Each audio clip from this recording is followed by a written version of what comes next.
Hello guys, ngayong Holy Thursday ay maaga kami pumunta sa Cervantes kasi doon kami magsisimana.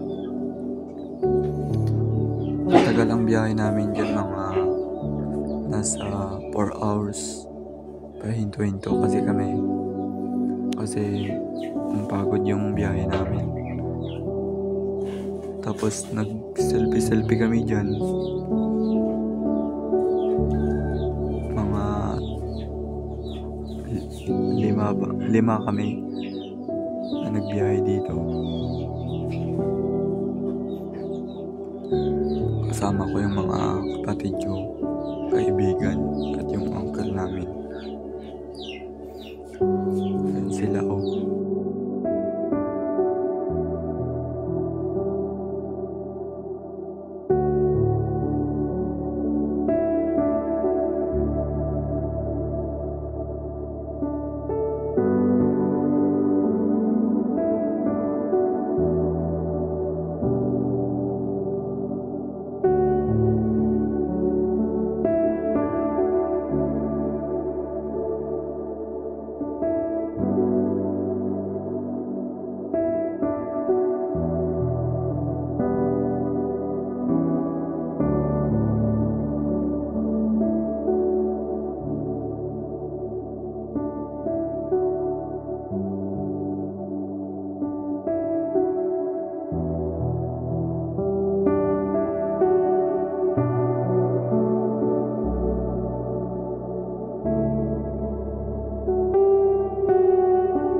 Ngayon ay nandito na kami sa Libang, Barangay Libang sa Cervantes.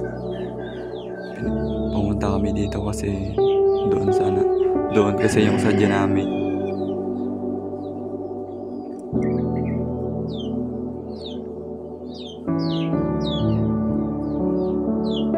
Tapos dito ang ganda yung mga view nila. Tataas yung mga bundok.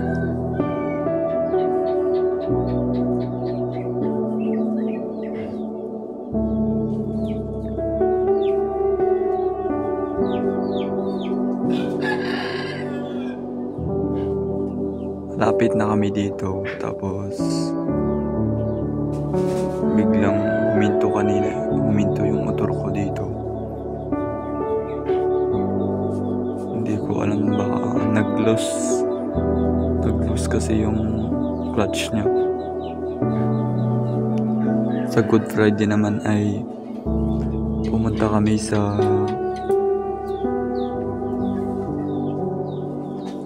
ilog, o sa Ilocano ay sa Carayan.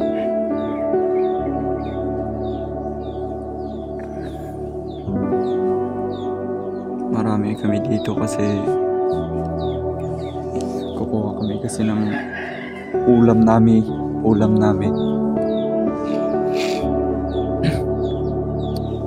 Medyo malayo ito kaya kinat ko na lang yung mga iba dito.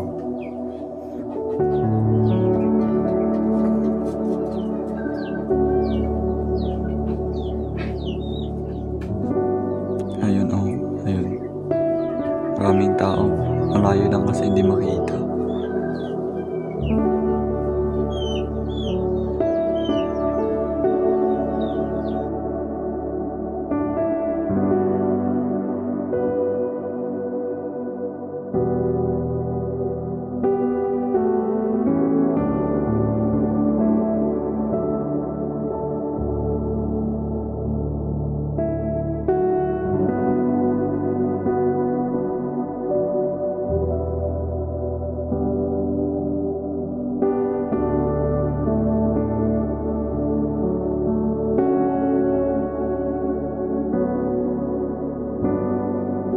Kakatakot naman yung tulay nila dito.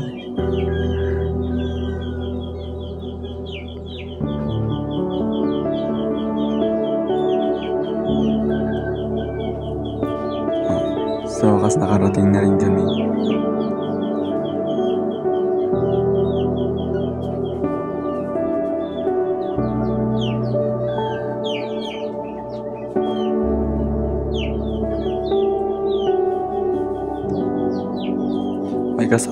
May kasama kami dito, marami sila.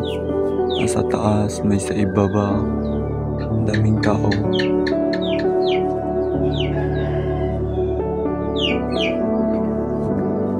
Nakarating na rin kami dito.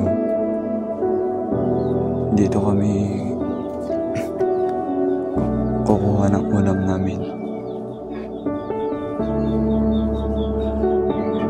Manghuli kami ng isda dito.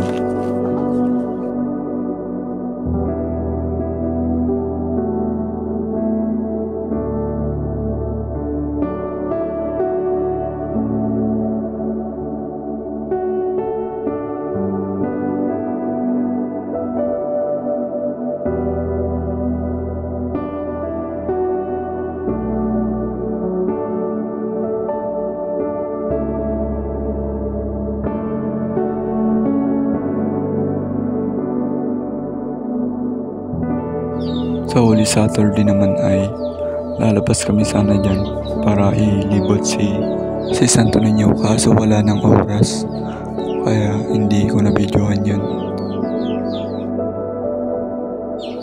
Sa Easter Sunday naman ay dito nakisimba ako dito.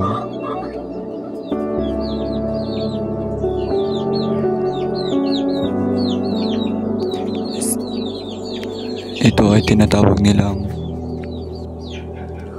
ang muling pagkabuhay ni Jesus.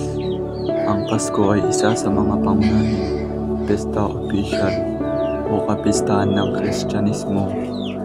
Minamarka nito ang muling pagkabuhay ni Jesus 3 araw pagkatapos ng kanyang kamatayan sa pamamagitan ng pagpapako sa krus.